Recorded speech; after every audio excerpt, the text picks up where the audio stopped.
Assalamualaikum warahmatullahi wabarakatuh. Pada kesempatan ini, kelompok kami akan mempresentasikan laporan hasil percobaan pengaruh kadar air terhadap laju pertumbuhan pada tanaman kacang merah. Sebelumnya, anggota kelompok kami diantaranya yaitu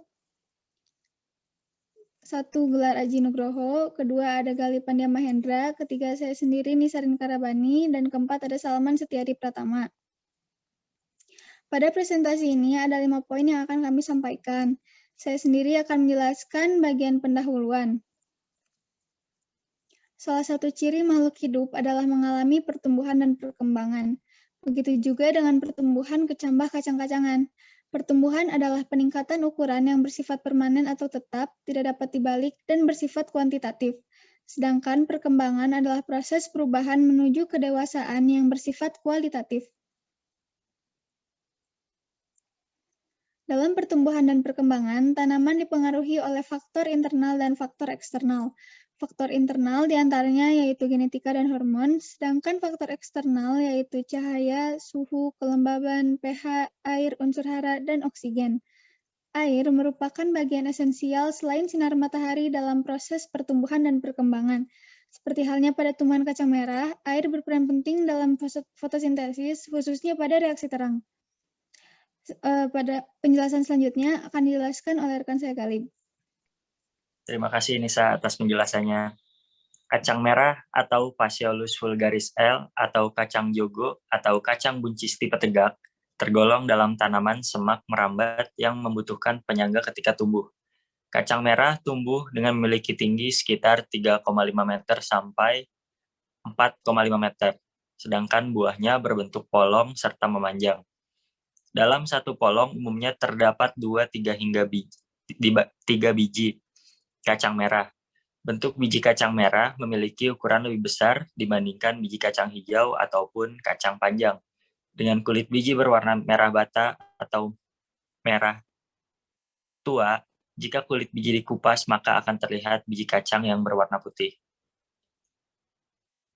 Kacang merah termasuk jenis tanaman relatif mudah untuk ditanam karena tidak tergantung pada iklim tertentu. Dengan memperhatikan kecukupan faktor-faktor eksternal seperti air dan mineral, kelembapan, suhu, serta cahaya, kacang merah dapat tumbuh dengan baik. Selanjutnya akan dilanjut oleh Gelar Aji Nugroho.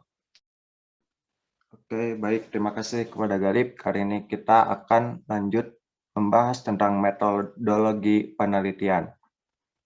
Kita akan masuk ke bagian alat dan bahannya.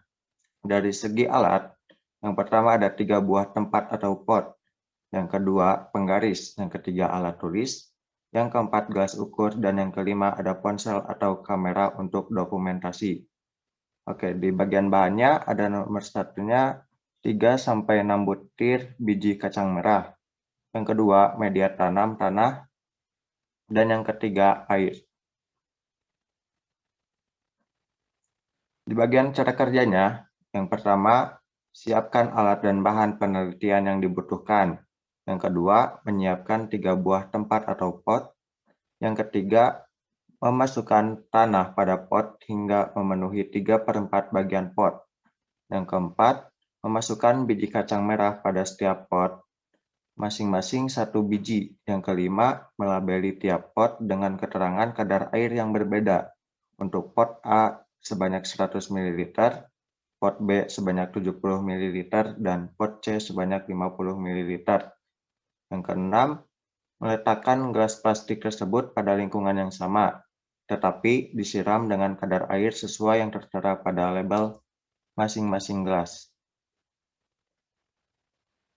Di bagian variabelnya dibagi menjadi 3. Yang pertama ada variabel bebas.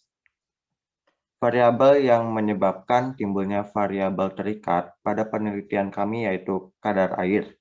Yang kedua, ada variabel terikat.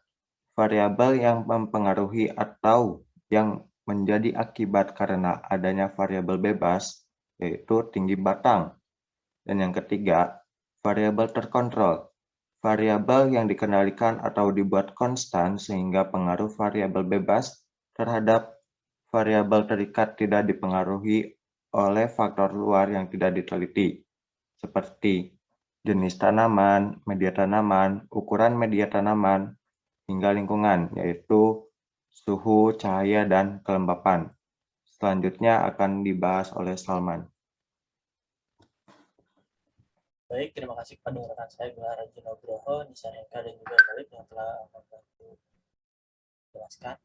Nah, di sini saya akan menjelaskan hasil penelitian. Kita ambil 3 hari terakhir, yaitu pada tanggal 28, 29, 30 Agustus 2021. Yang ada 3 media atau 3 tanaman, yaitu, mohon maaf, 3 percobaan, yaitu pot A, pot B, dan pot C. Nah, pada tanggal 28 pot A yaitu 27 cm, pot B 24 cm, dan pot C 7 cm. Hari kedua tanggal 29, pot A 29 cm, pot B 27 cm, pot C 14 cm. Dan pada hari terakhir, pot A 30,5 cm, pot B 30 cm, dan pot C 19,6 cm. Kenapa bisa berbeda? Ini dikarenakan karena perbedaannya pemberian takaran air atau kadar air yang diberikan kepada tumbuhan tersebut. Nah, di situ juga tertera pada grafik pertumbuhan pot A, pot B, dan pot C.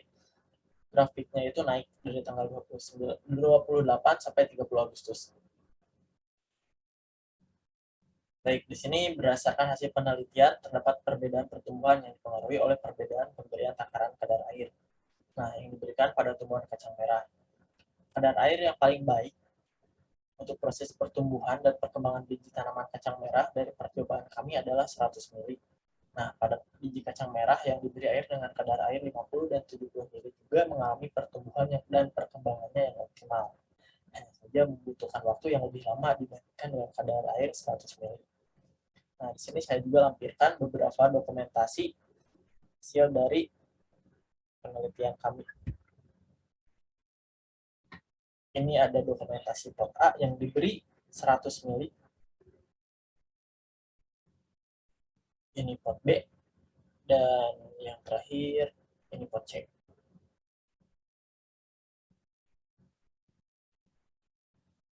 Cukup sekian yang dapat kelompok kami sampaikan. Mohon maaf apabila ada salah dalam perkataan dan terima kasih atas segala perhatian.